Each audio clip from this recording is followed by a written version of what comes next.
So Okay. people often ask me, do you believe in God? Which I don't like that question.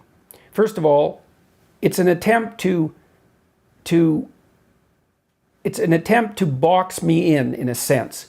And the reason that it's an attempt to box me in is because the question is asked so that I can be firmly placed on one side of a binary argument.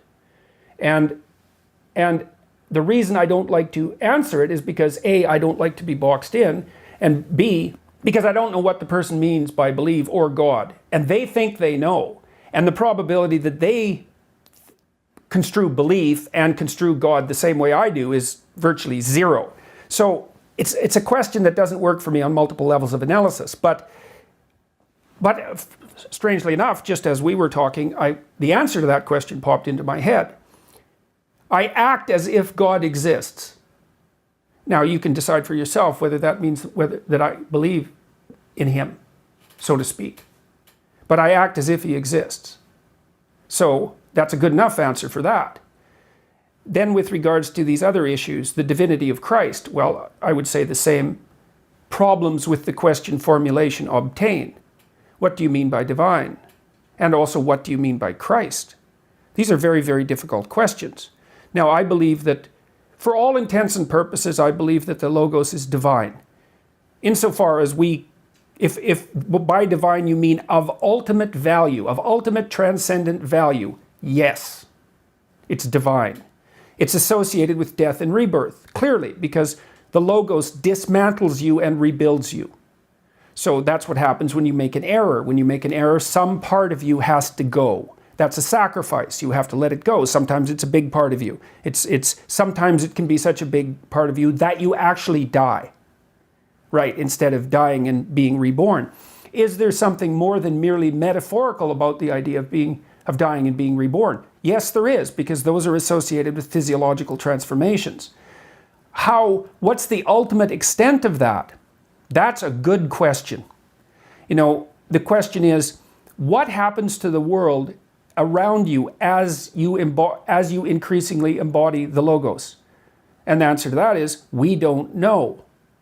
We don't know what the ultimate level of this. Now, the hypothesis is, and it's a hypothesis that extends to some degree to Buddha as well, the hypothesis is that there has been one or two individuals who managed that, and that in their management of that, they transcended death itself.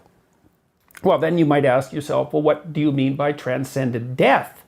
Well, in the case of Christ, let's assume he was a historical figure for the time being, which I think is the simplest thing to assume.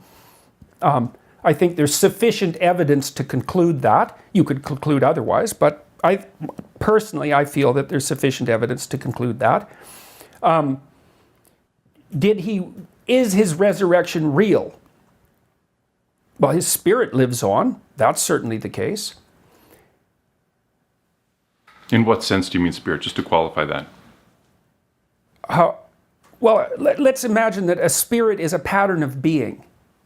And we know that patterns can exist, patterns can be transmitted across multiple substrates, right? Vinyl, electronic impulses, air, vibrations in your ear, neurological patterns, dance. It's all the translation of what you might describe as a spirit, right? It's that pattern. It's independent of its material substrate. Well, Christ's spirit lives on. It's had a massive effect across time.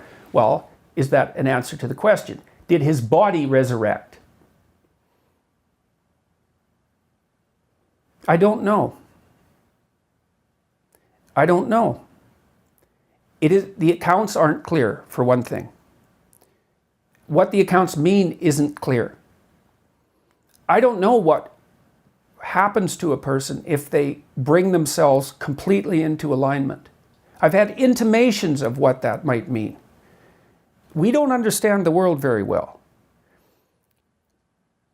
We don't understand how the world could be mastered if it was mastered completely. We don't know how an individual might be able to manage that. We don't know what transformations that might make possible.